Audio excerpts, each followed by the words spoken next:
Doctor कह देगा ना तुमसे कि ये जांच कराओ, तुम 50,000 रुपये निकाल के जांच करा लोगे। बोलो सही है कि गलत है? कराना पड़ेगी। इतना डर जाता है व्यक्ति की वो जांच कराना पड़े।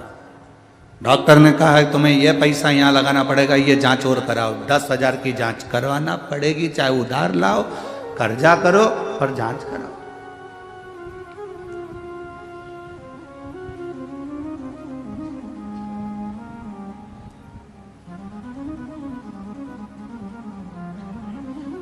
खून की जांच होती है, बोलो होती कि नहीं होती? अरे जम के तो बोलो।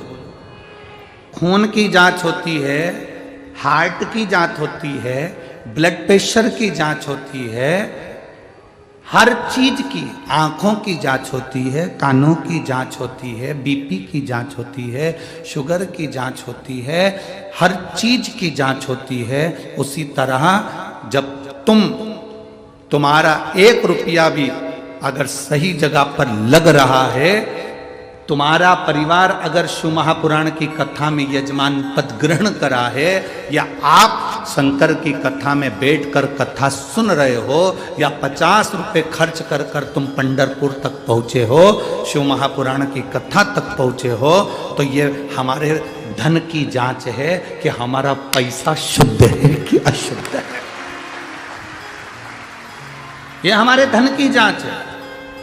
ब्लड की जांच होती है, शुगर की जांच होती है, बीपी की जांच होती है, हर चीज की जांच होती है। जब तुम्हारा पैसा बार बार डॉक्टर में लगे तो समझ लेना कि धन कुछ गड़बड़ आ गया है, तो वो गलत जगह लग रहा है। कोई खाके भग गया, कोई तुमने लगाया था पार्टनरी में वो ले गया, कहीं माल भेजा था वो माल डूब गया, उसने पैसा नहीं दिया, समझ लो कि पैसे की जांच हो रही है। और तुम्हारा पैसा अगर जजमान पद ग्रहण कर लिया, तुमने अगर शिव पुराण कथा सुन ली, तुमने 100 रुपये, 50 रुपये, 10 रुपये, 20 रुपये खर्च कर कर, ऑटो में लगाकर, गाड़ी में लगाकर, ट्रेन में लगाकर तुम कथा के पंडाल में पहुंचे, बाहर चक गर्मी पड़ रही हो, खूब चिलचिलाती धूप पड़ रही हो, और तुम्हारे को प्यास भी लग रही है, और तुम्हें कथा के पंडाल तक जाना है।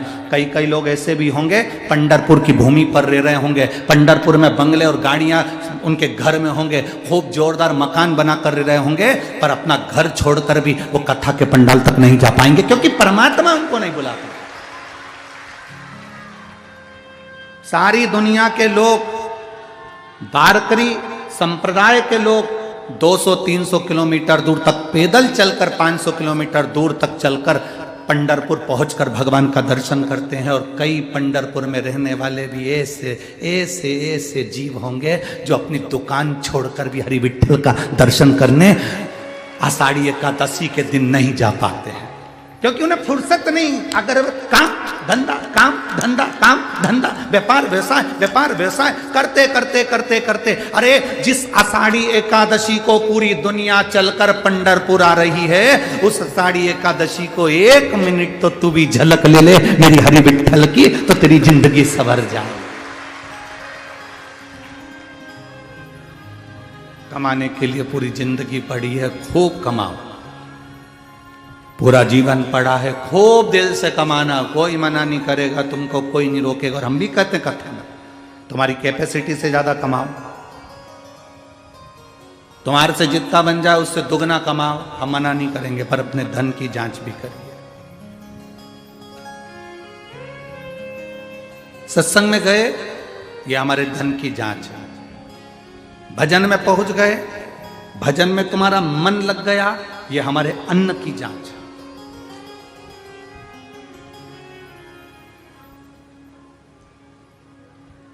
यहां सांसद महोदय बैठे हैं,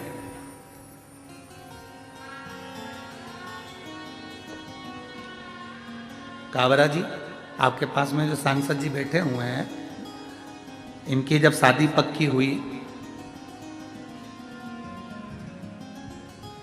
इन्होंने अपनी धर्म पत्नी के गले में मंगलसूत्र बाद में बांधा, क्योंकि संजय बंडू भैया सांसद जी ये वारकरी हैं, इनके गले में तुलसी की कंठी है। इन्होंने मंगलसूत्र बाद में बांधा, पहले गले में तुलसी की माला बांधी, उसके बाद मंगलसूत्र बांधा।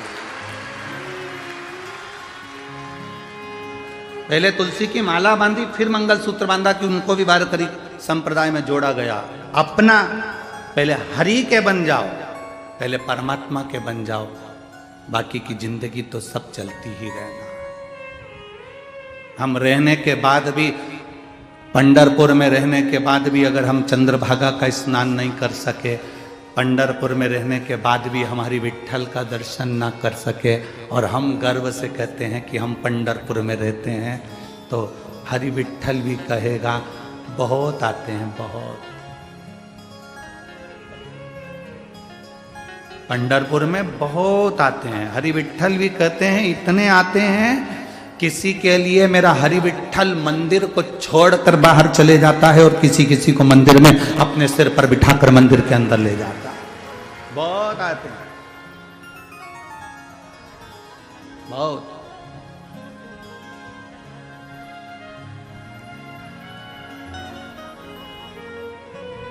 आप सब जितने भी भक्त लोग पंढरपुर की कथा में आए हैं, ये लाखों की संख्या में पहुंचे हैं, अपने अपने घर जाकर नजर उतरवा लेना। तुम्हारे ऊपर बाबा की बड़ी कृपा है जो तुम इस पवित्र भूमि तक पहुंचे हो, इस पवित्र भूमि तक पहुंचे हो। कई ऐसे होंगे उलझ गए, एक बार लोग शिव महापुराण के ट्रैफिक में उलझ जाते हैं। आप में से कई लोग होंगे ट्रैफिक में उलझे कि नहीं उलझे अभी तक? अरे बोलो तो जम के तो बोलो जरा।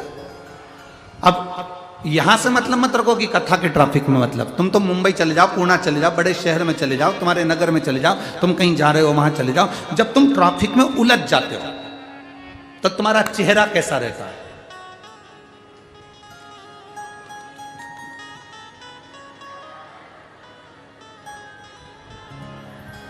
तुम जाके देखे तो आओ, आधा घंटा हो गया, जाओ जरा जल्दी जाओ। फिर वो गया, उसको भी गुस्सा, अरे आगे बढ़ाना, तेरी गाड़ी बीच में लेके खड़ा हुआ है। जब व्यक्ति ट्रैफिक में उलझता है तो उसको क्रोध आता, बोलो आता है कि नहीं आता? जब व्यक्ति ट्रैफिक में उलझता है तो उसके मुंह से अपशब्द निकलता है, बोलो निकलता है कि निकलता?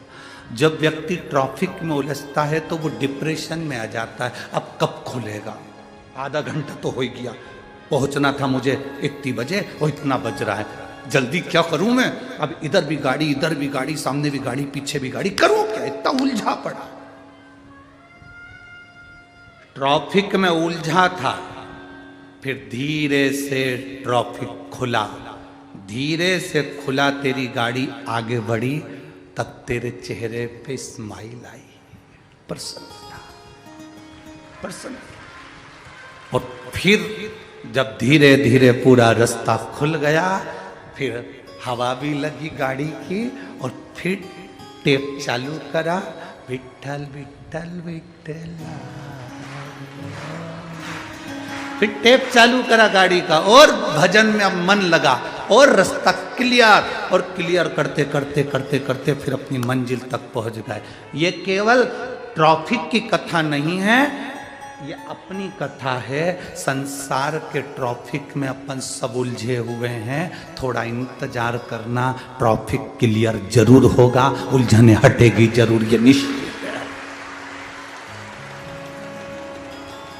कितना भी ट्रैफिक लगा हो, कितना भी ट्रैफिक जाम हो, क्लियर होने में थोड़ा समय लग सकता है, धीरे धीरे क्लियर होगा, तुम्हारे चेहरे पर प्रसन्नता जरूर आएगी।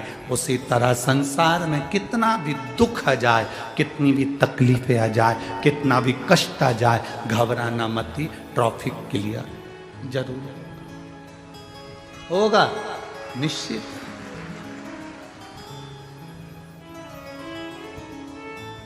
दुख क्लियर होगा, निश्चित है। थोड़ा तकलीफें आई हैं जीवन में, वो मिटेगी। और अगर भोले बाबा का सहारा न होता तो दुनिया में कोई हमारा न होता। थोड़ी उलझन, एक पत्र है देखो,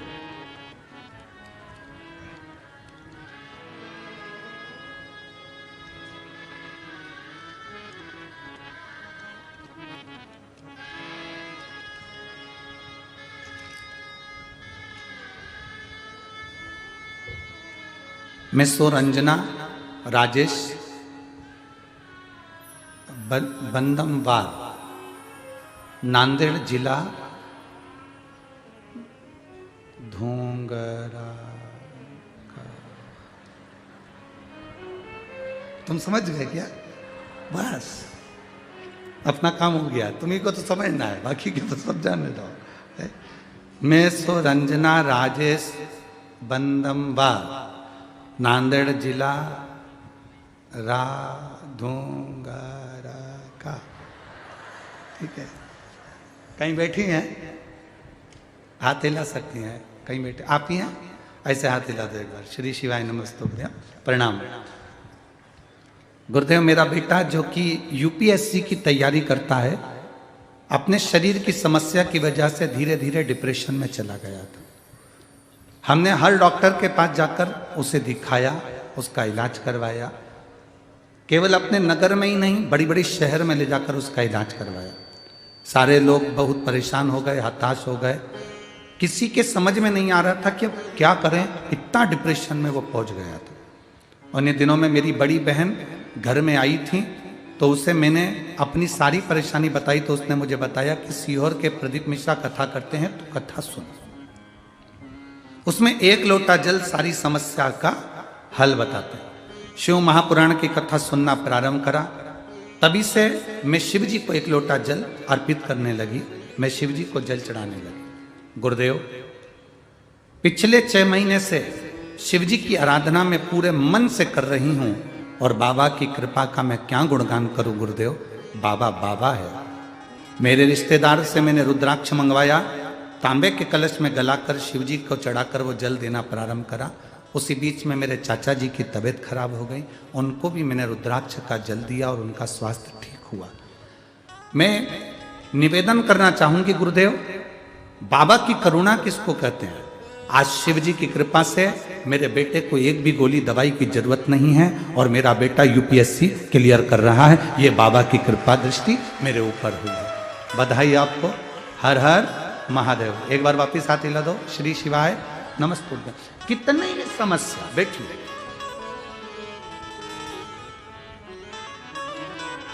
उलझनों में गिरा हुआ व्यक्ति है, डिप्रेशन अर्थात ट्रैफिक का जाम है, ट्रैफिक जाम है तो क्लियर भी होगा। थोड़ी समस्या ज्यादा है तो उसका हल भी होगा। कि अगर भोले बाबा का सहारा न हो तो दुनिया में कोई हमारा न होता। अभिजीत जी पाटिल जी, पंढरपुर के आंबाजी,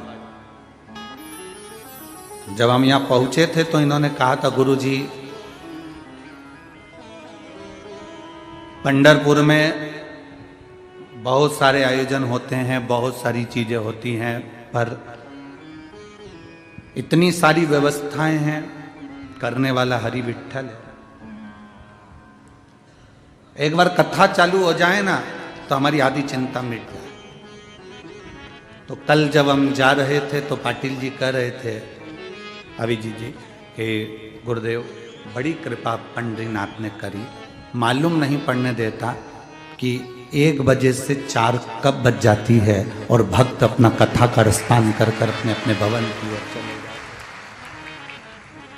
शिव तत्व है ये, ओघड़ी का तत्व।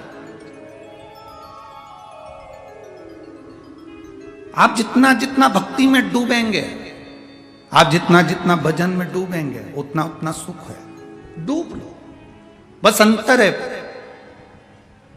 पानी में डूबने वाला मर जाता है और शिव महापुराण में डूबने वाला तर जाता है। दोनों में अंतर है। पानी में डूबोगे तो मरोगे, और शिव महापुराण में डूबोगे तो तरोगे। ये निश्चितता है कि आप शंकर की कथा का रसतत्व जो ग्रहण कर रहे हो, उसमें भक्ति का एक आनंद है।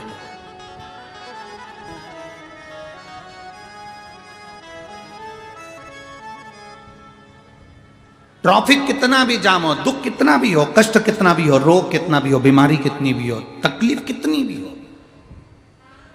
कितनी भी तकलीफ हो, आप शंकर जी को एक लोटा जल तो चढ़ाओ। अब कई माताएं कहती है मैं तो अभी 2 महीने से चढ़ा रही हूं, मैं 4 महीने से चढ़ा रही हूं, भगवान मेरी सुनता ही नहीं है, सुनता ही नहीं है। उसका कारण क्या? आपने दिल से चढ़ाया ही नहीं।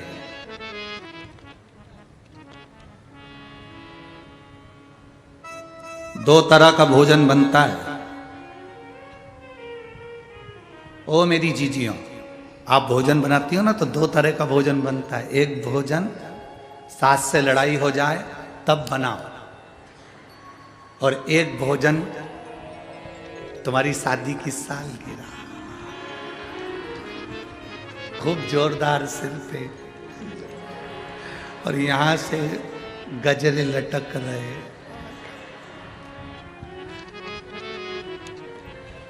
भेरू तो सो ही रिया है और तुम जगदम्बा ऐसी तैयार हो और पेंसिल से फिर लाइन खींच के और डब्बा भर के और जो तैयार हो के और चाय लेके तुम फिर सर के पास पहुंची, गुड मॉर्निंग, आज अपनी शादी की सालगिरह। पति तकिए से टिका, आज ही का ही वो दिन था, आज ही का दिन था जिस दिन मेरी मती मारी गई थी, आज ही का दिन था। अब वो फिर भी वो प्रसन्न में और भोजन बना रही है। एक सास से लड़ाई हुई तब भोजन बनाया, और लड़ाई में जो भोजन बना उसका स्वाद तुम खाके देख लेना, कहीं मिर्ची तेज, कहीं नमक तेज, कहीं कुछ कहीं कुछ। और जिस दिन उस दिन का भोजन करके देखना, क्या जोरदार भोजन, क्या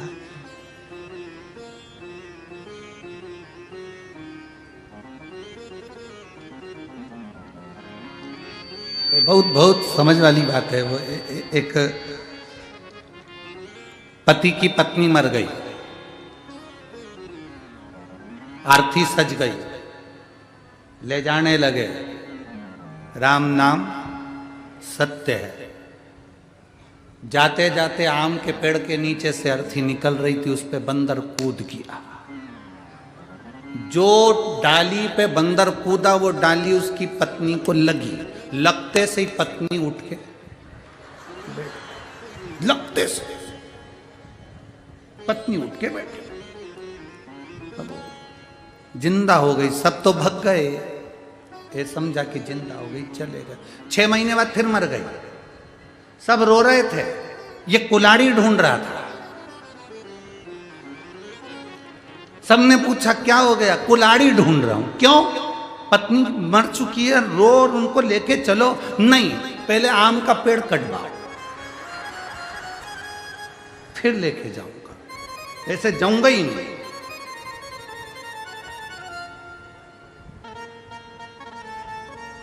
भोजन में अंतर है। जो प्रेम से बनाया जाए वो भोजन कर कर देखोगे तो उसमें एक आनंद की अनुभूति होगी। जो क्रोध से बनाया जाए उसमें रुचि नहीं होगी, ना आनंद होगा, ना वात्सल्यता होगी, ना प्रेम होगा। उसी तरह पशुपति व्रत करने वाले भी 2 तरह से व्रत करते हैं। एक भाव से करते हैं, एक हमको कुछ चाहिए तो करते हैं। एक भाव से कि भगवान का मैं व्रत करूंगी और मेरा विश्वास कहता है कि मेरा बाबा सुनेगा। एक पत्र है, देखिए,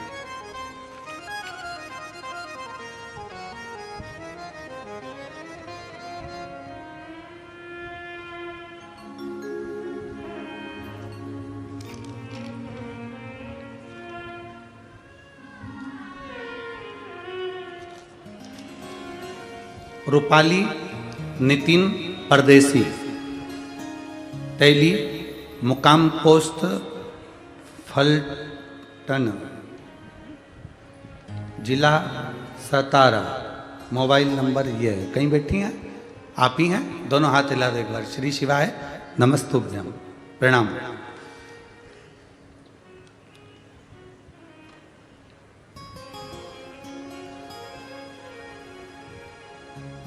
आपने बहुत अच्छी एक लाइन लिखी है। आज तक हमने इस लाइन को तो गुनगुनाया नहीं, पर आपने लिखा है तो बहुत अच्छा लिखा है।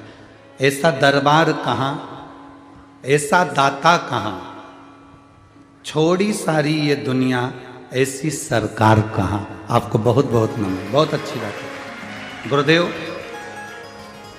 मैं बाबा का क्या वर्णन करूं, एक लोटे जल का महत्व बताती हूं गुरुदेव। मेरी सब पीड़ा बाबा ने मिटा दी। 25 साल से रजो धर्म की तकलीफ थी, इतनी पीड़ा पेट में होती थी कि मेरे से दर्द सहन नहीं होता था। सारे डॉक्टरों का इलाज करवाया, दवा ली पर आराम नहीं लगा। 23 साल निकल गए, फिर अचानक दर्द इतना बढ़ गया कि मेरे पति ने मुझे पूना के कमांड अस्पताल में दिखाया।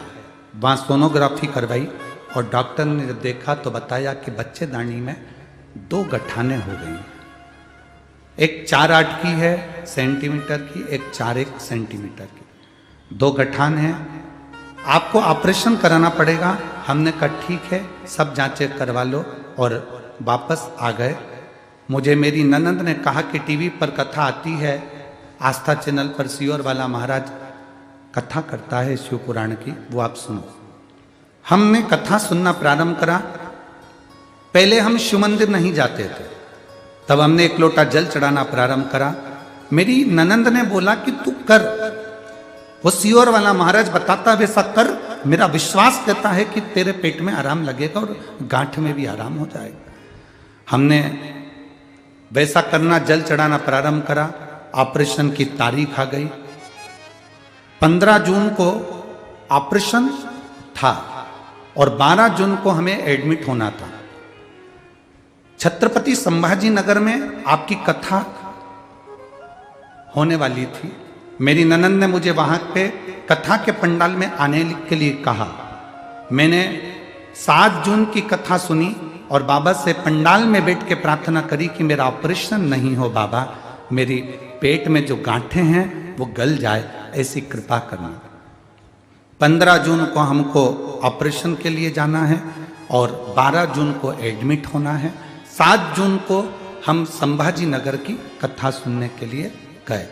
8 जून को हम वहीं से संभाजी नगर से निकलकर सीधे सीहोर पहुंच गए और वहां से रुद्राक्ष लेकर बाबा का दर्शन कर कर हम 10 जून को आ गए। 11 जून को घर पहुंचे। 12 जून को हम फिर रुद्राक्ष का जल चढ़ाकर उसको पीकर हॉस्पिटल के लिए निकल गए।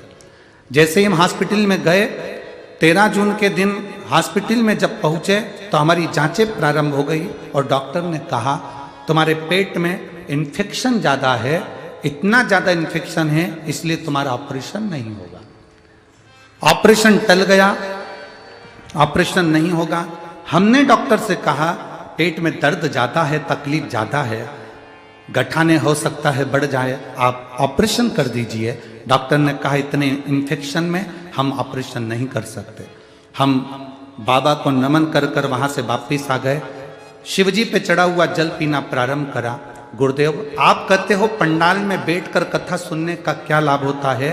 7 जून की कथा सुनी और आज बाबा के दरबार में बैठकर मैं नमन कर कर कहती हूँ, जैसे ही जांच कराई तो मेरी सारी रिपोर्ट नॉर्मल आई और अब मेरा शरीर ठीक है। मैं बाबा को नमन करती हूँ। बैठिए बहन, श्री शिवाय नमस्तुभ्यम। बैठिए। शिव तत्व की प्राप्ति है। क्या देगा शंभु, क्या प्रदान करेगा शिव, ये उसके ऊपर निर्भर करता है।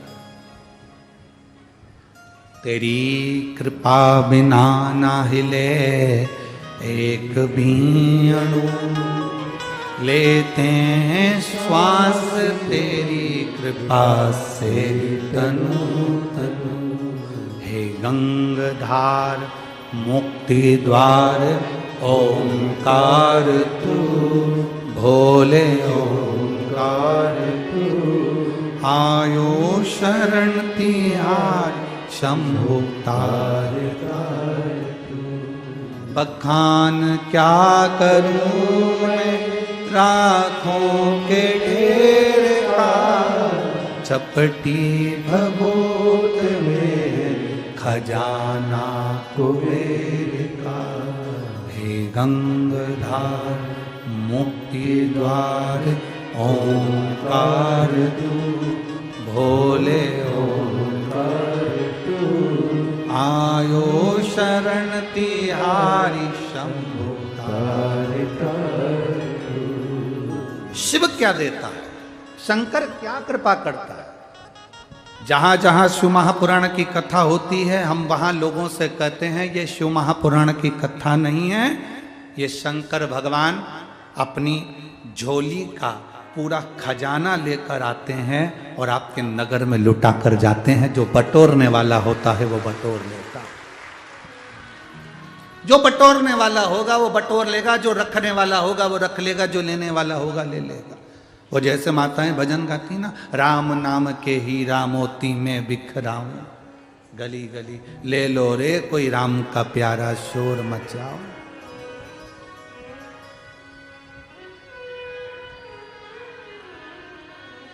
उसने लुटा दिया, उसने दे दिया, अब आपका फर्ज है आप कितना ग्रहण कर रहे हैं।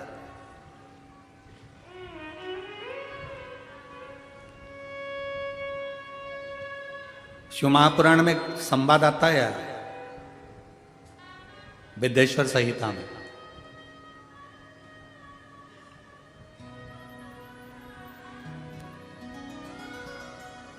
देवऋषि नारद काम पर विजय प्राप्त करने के लिए, काम को जीतने के लिए तप करे। काम पर उन्होंने विजय प्राप्त कर ली।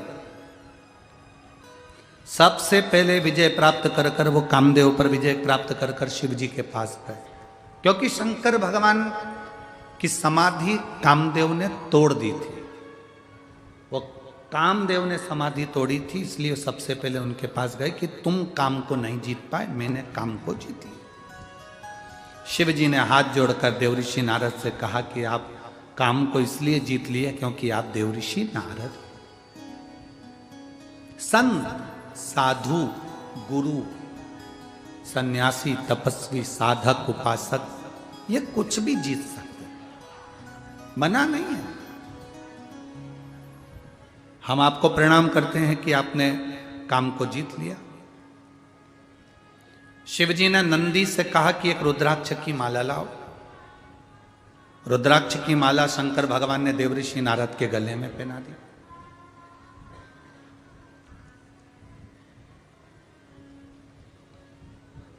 नारद जी बाहर निकले तो शंकर भगवान ने कहा, सुनो, जो तुमने मुझसे कहा ये भगवान विष्णु से मत कहना कि शंकर जी काम को नहीं जीतता और मैं जीत गया। ये आप ना कहिएगा, ये आपको बोलना नहीं है, भगवान विष्णु से हो। देवऋषि नारद जाने लगे। शंकर जी ने बैठने का स्थान दिया था तो देवऋषि नारद नहीं बैठे थे। बाहर निकलते से रुद्राक्ष की माला को निकालकर जमीन पर फेंक दिया देवऋषि नारद।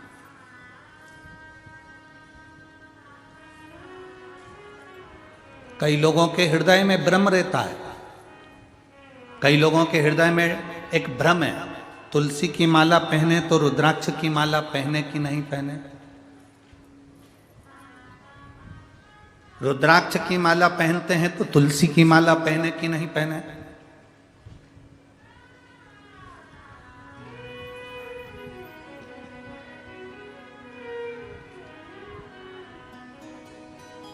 कभी डॉक्टर को दिखाने के लिए गए हो आप लोग? बोलो तो जम के। तुम्हारे पेट में दर्द हुआ, किसी डॉक्टर ने आज तक एक गोली दी? अरे जम के तो बोलो। नहीं। कितनी गोली देता है? एक गोली के साथ दूसरी गोली जरूर देगा। इसका साइड इफेक्ट नहीं हो तो ये वाली गोली साथ में रखो, ये सुबह ले लो, ये दोपहर में ले लो। उसी तरह रुद्राक्ष की माला और तुलसी की माला हमारे गले में है तो दुनिया के साइड इफेक्ट हो ही नहीं सकते, ये निश्चित है। कौन कहता है कि रुद्राक्ष के साथ तुलसी मत पहनो, तुलसी के साथ रुद्राक्ष मत पहनो? कौन सी पुराण में लिखा, कौन से शास्त्र में लिखा, कौन से वेद में लिखा, किस जगह पर लिखा? शिव महापुराण के कौन से अध्याय में लिखा? कौन से स्कंद पुराण में, लिंग पुराण में, नर्मदा पुराण में, कुर्म पुराण में, ब्रह्म विवर्त पुराण में, नरसिंह पुराण में, नारद पुराण में, कौन से पुराण में लिखा कि तुलसी की माला के साथ रुद्राक्ष नहीं होना चाहिए, रुद्राक्ष के साथ तुलसी नहीं होना चाहिए? कहां लिखा है? ये दुनिया के लोगों ने भ्रम पैदा कर दिया, दुनिया के लोगों ने भ्रम पैदा कर दिया। तुलसी के साथ रुद्राक्ष मत पहनना, रुद्राक्ष के साथ तुलसी मत पहनना।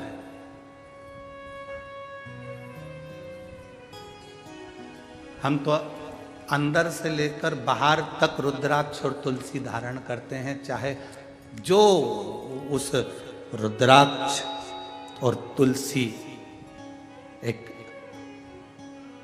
वो कहते हैं ना कि भगवान को भोग लगाओ ना तो उसमें तुलसी का दल डालना जरूरी है। बिना तुलसी के भगवान भोग स्वीकार करते हैं क्या? जम के बोलो जरा। नहीं, जब बिना तुलसी के भगवान भोग स्वीकार नहीं करते तो तुम्हारे तन पर तुलसी की माला नहीं होगी मरते समय, तो तुम्हें स्वीकार करेगा? करेगा नहीं। और जब तुम्हारे गले में एक रुद्राक्ष पड़ा होगा, जब तुम्हारे गले में एक रुद्राक्ष की माला होगी या रुद्राक्ष पड़ा होगा, तो बैकुंठ तुम जाओगे तो तुम्हें महादेव अपने नंदी पर बिठाकर अपने साथ लेकर बैकुंठ तक जाते हैं। केवल ऐसे ही पैदल चलकर बैकुंठ नहीं चले जाओगे, तुम्हें महादेव नंदी पर बिठाकर, नरसिंह भगत की कथा आती है लेकर गए, नामदेव जी की कथा आती है, औंडा नागनाथ में भगवान शंकर नामदेव जी के लिए प्रकट होकर उनके गले में रुद्राक्ष डालकर गए। पंडरनाथ की कथा आती है, जब देवाधिदेव महादेव मिलने के लिए हरि विठ्ठल से आए तो भगवान शंकर ने देखा, भगवान नारायण ने देखा, हरि विठ्ठल ने देखा, पहला वार करी, पहला जिसने वारी करी वो पहला वार करी थे भगवान शंकर। जब दरवाजे पर आए तो शिव जी प्रसन्न, भगवान नारायण प्रसन्न थे, उन्होंने अपने गले की तुलसी की माला निकालकर स्वयं शंकर भगवान के गले में डाल दी। तुम में भेद, हम में भेद, संसार में भेद हो सकता है, पर परमात्मा में कभी भेद नहीं हो सकता। ये तो दुनिया के लोगों ने अपने अपने एक स्त्रोत बना रखे हैं। राम जी, शंकर जी के मंदिर मत जाना, शंकर जी का प्रसाद मत खाना, शंकर जी के मंदिर में जल मत चढ़ाना, शंकर जी को स्त्री स्पर्श नहीं करे। अगर शंकर जी को स्त्री स्पर्श नहीं करे तो पार्वती क्यों शिव जी की पूजन करे?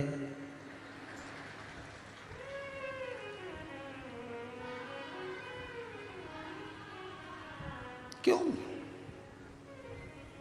अगर स्त्री स्पर्श नहीं करे तो बाबा घृष्णेश्वर की कथा कहती है, 12 ज्योतिर्लिंग में से एक ज्योतिर्लिंग घृष्णेश्वर ज्योतिर्लिंग। सुधर्म नाम के ब्राह्मण की 2 धर्म पत्नियां थी, सुदेहा और घूष्मा। घूष्मा के गर्भ से बच्चा हुआ, उसने सुदेहा को दे दिया अपने पति के कहने पर। सुदेहा ने उस बच्चे को बड़ा करा, पाल पोस के बड़ा कर उसकी शादी कर दी, उसकी बहू आ गई। बहू को मालूम पड़ा कि मेरी असली सास तो घूष्मा है। सुदेहा को पूछना बंद कर दिया। सुदेहा को क्रोध आ गया, उसने अपने बेटे के टुकड़े टुकड़े कर दिए, ले जाकर तालाब में पटक दिए।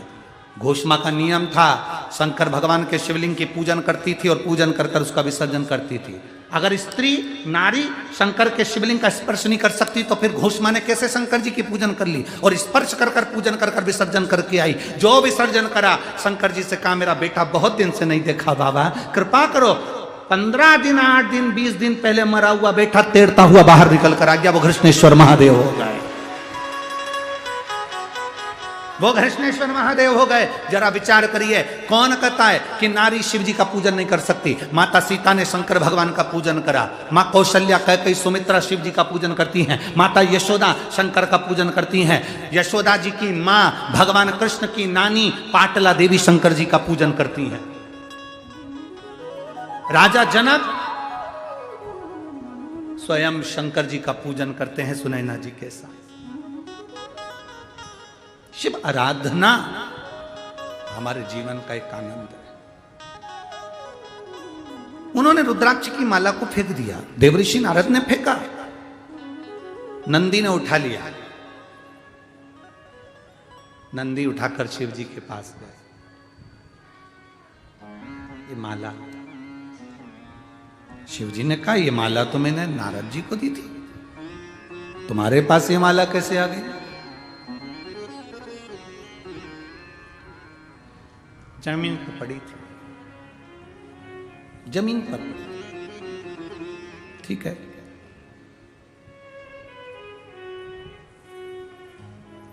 जब जिंदगी में तकलीफ आना होती है तब व्यक्ति शंकर भगवान की निंदा करना चालू कर देता है या शिव पुराण की निंदा करना चालू कर देता है या शंकर के भक्त की निंदा करना चालू कर देता है, सब समझ लेना।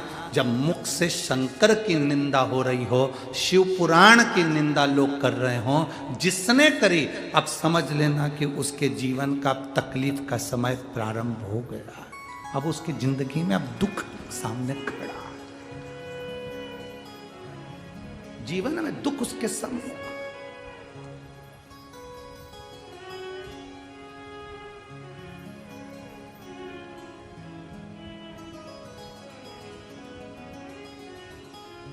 जैसे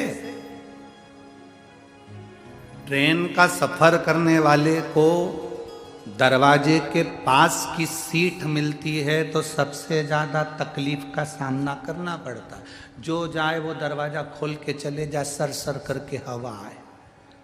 बोलो सही है कि गलत है? जो आए वहीं पर खड़ा हो जाए, धक्के दे।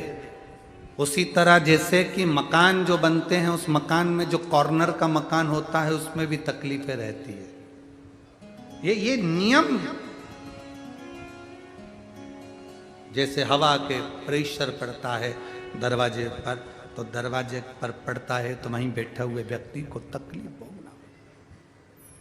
उसी तरह शिव की निंदा करने वाला, शंकर की निंदा करने वाला, शंकर के लिए अपशब्द कहने वाला, वो उसको भोगना पड़ेगा। अब नारद जी का समय आ गया जिन्होंने रुद्राक्ष को जमीन पर फेंक दिया, जिसकी कोई मूलता नहीं जाने।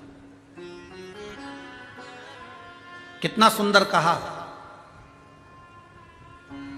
तुलसी का मन का और रुद्राक्ष का मन का कभी खंडित नहीं होता।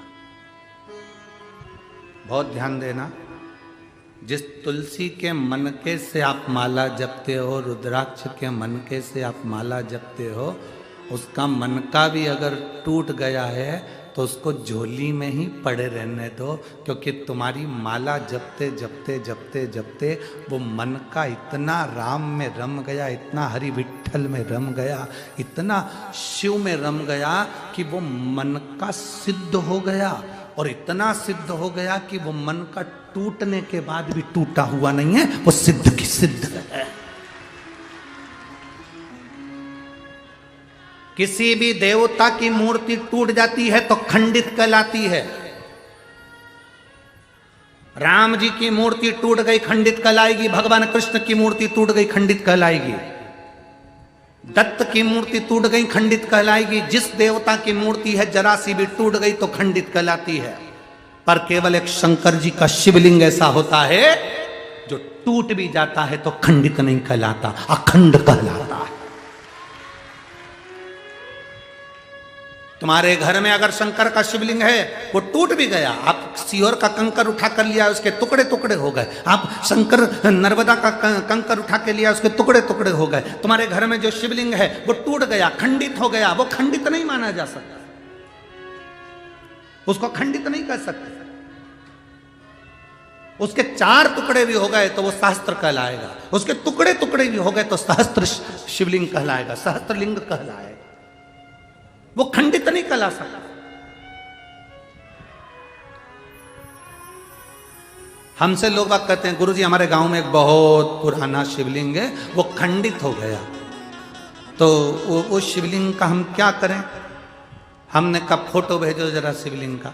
अब उन्होंने फोटो भेजा शिवलिंग का, और फोटो भेजा तो फोटो आया। फिर हमने आश्रम पर जब फोटो आया कुबेरेश्वर धाम पर, तो ऑफिस के उस व्हाट्सएप पर हमने देखा, चेक करा, तो हमने कहा शिवलिंग कभी खंडित नहीं होता। शंकर के शिवलिंग के अगर बारीक बारीक टुकड़े टुकड़े भी हो जाए, कण कण भी अलग हो जाए, तो भी वो शिवलिंग ही कहलाता है। कभी जाना कुल्लू मनाली में बिजली महादेव हैं, कभी मौका लगे तो बिजली महादेव का दर्शन करने जाना। आसमान में जो बिजली चमकती है वो बिजली महादेव पर गिरती है, उसका नाम बिजली महादेव है। बिजली महादेव पर गिरती है तो महादेव के शिवलिंग के टुकड़े टुकड़े हो जाते हैं, इतने टुकड़े होते हैं कि उसको बारीक बारीक टुकड़ों को वापिस जोड़ना पड़ता है। शिवलिंग के टुकड़े टुकड़े हो जाते हैं, बिजली महादेव पर बिजली गिरती है, टुकड़े टुकड़े हो जाते हैं। जब टुकड़े टुकड़े हो गए तब एक परिवार में, उसके परिवार में कोई विकलांग है, वो विकलांग ऊपर जाता है, उसके घर में कोई ना कोई विकलांग जरूर होता है, वो सब दूर से माखन मंगकर ऊपर जाता है, बिजली महादेव के टुकड़े टुकड़े इकट्ठे करता है, मक्खन से उसको जोड़ देता है, जोड़कर एक लोटा जल समर्पित करता है, फिर हाथी के पांव से भी तोड़वाओ तो वो महादेव नहीं टूटते हैं, उसको बिजली महादेव कहते हैं।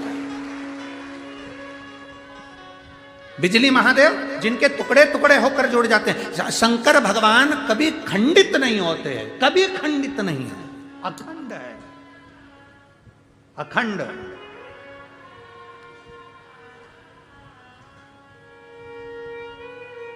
आपके घर में कोई शिवलिंग है, वो खंडित हो गया, आप उसे खंडित मत मानना, उसकी सेवा करो, पूजन करो, आराधना करो, फल देगा। रुद्राक्ष खंडित हो गया, उसे खंडित मत मानना, रुद्राक्ष कभी खंडित नहीं होता। 2 टुकड़े भी हो गए तो समझ लेना कि गौरी और शंकर हो गए, 4 टुकड़े भी हो गए तो समझ लेना गौरी शंकर कार्तिक और गणेश हो गए, उसके 6 टुकड़े भी हो गए तो समझ लेना कि जया विशारा शामली वाली दौतली और देव, ये 5 कन्या भी उनके साथ आ गई। उस रुद्राक्ष के टुकड़े टुकड़े भी हो जाए तो वो मान्य है।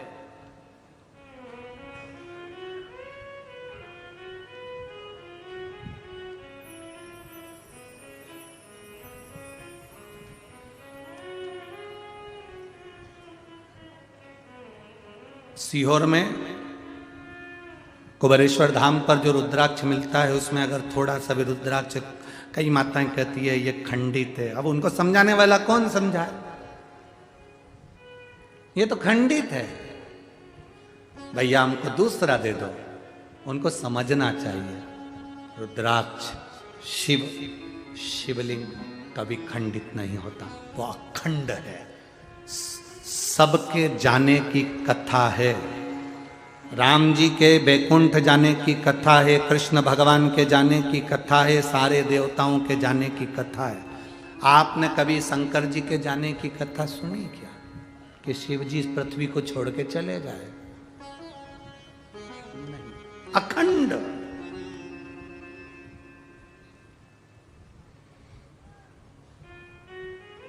जो दुनिया के लोग तुमसे कहें कि पंढरपुर का इतिहास बताओ, कोई दुनिया के लोग कहें तुमसे कि चंद्रभागा का इतिहास बताओ, भीमा का इतिहास बताओ, कोई तुमसे कहे कि इस पंडरीनाथ का इतिहास बताओ, क्या ये पौंडलिक था तब पंढरपुर था? ना। जो कहते हैं कि पौंडलिक आए और पंडरीनाथ तब आए, तो ये इतिहास नहीं।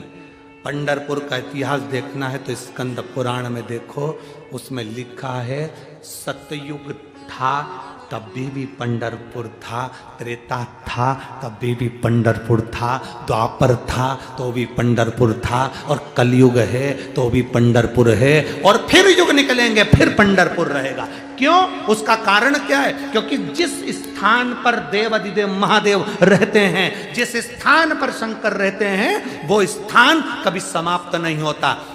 उज्जैनी कभी समाप्त नहीं होती, काशी कभी समाप्त नहीं होती, कृष्णेश्वर कभी समाप्त नहीं होता, भीमाशंकर कभी समाप्त नहीं होता, केदारेश्वर, पूरे केदारेश्वर में त्राही त्राही मच जाए, चाहे बिल्डिंगें गिर जाए, चाहे दुनिया तहस नहस हो जाए, तो भी केदारेश्वर अटल की अटल रहता है, वो टूटता ही नहीं, वो टूटता नहीं, वो बिखरता नहीं, वो अखंड है। सोमनाथ जिस पर लोगों ने आक्रमण करा, सारा तोड़ दिया, फिर अखंड हो गया, फिर अखंड। शिव कभी समाप्त नहीं हुआ। तो पंडरीनाथ, लोग कहे पंढरपुर का इतिहास क्या? पंढरपुर का इतिहास ये कहता है शिव पुराण का कि पंढरपुर आज का नहीं, पंढरपुर में हरि विठ्ठल महादेव दोनों विराजमान है। जहां शिव है वो कभी समाप्त नहीं हो सकता, भी अखंड है, अखंड।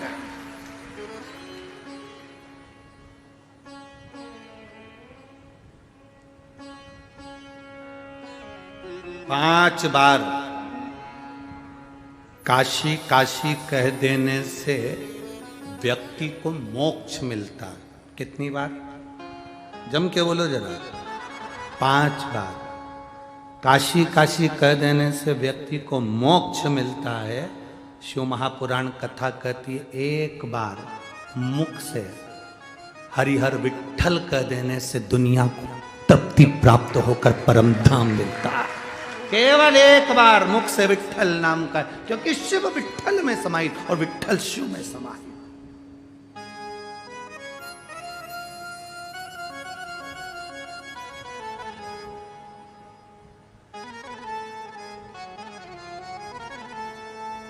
बस उसको भजने वाला चाहिए, स्मरण करने वाला चाहिए। मेरा बाबा भोलानाथ जिसके सिर पे रख दे हाथ, कर दे वारे के न्यारे नंदी पे चढ़ के। मेरा बाबा भोलेनाथ जिसके सिर पे रख दे हाथ, कर दे वारे के न्यारे नंदी पे चढ़ के।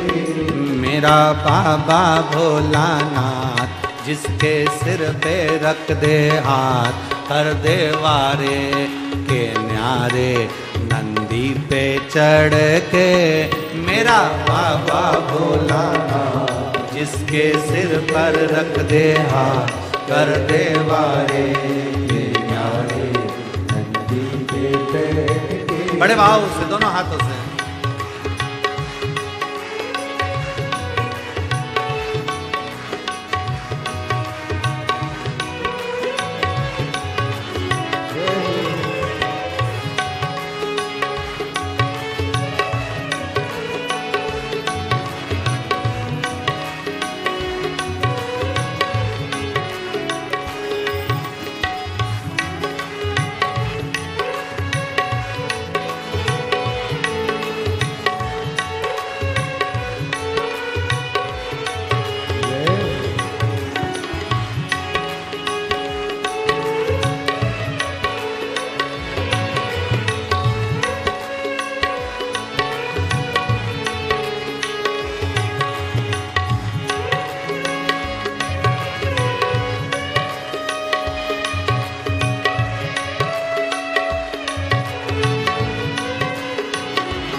सर